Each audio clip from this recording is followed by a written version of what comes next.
എന്താണ് കാരണം?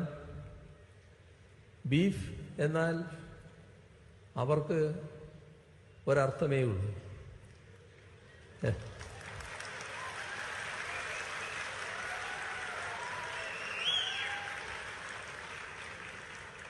എന്നാൽ ബീഫ് എന്ന ഭക്ഷണ പദാർത്ഥവുമായി സിനിമയ്ക്ക് പുലബന്ധം പോലും ഇല്ലായിരുന്നു.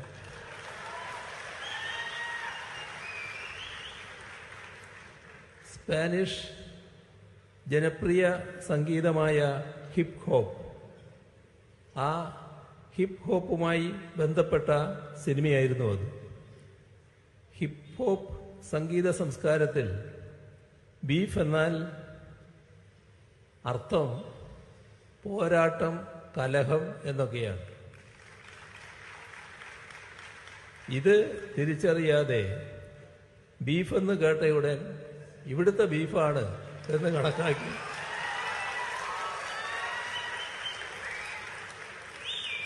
അതിനെതിരെ വാളെടുക്കുന്ന നിലയാണ് കേന്ദ്ര സർക്കാർ സ്വീകരിച്ചത്.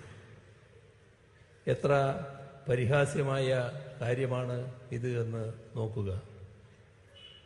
ഒടുവിൽ തങ്ങൾ ഉദ്ദേശിക്കുന്ന ബീഫല്ല ഇതെന്ന് മനസ്സിലായപ്പോഴാണ് അതുൾപ്പെടെയുള്ള സിനിമകൾക്ക് പ്രദർശന അനുമതി നൽകുന്നത്.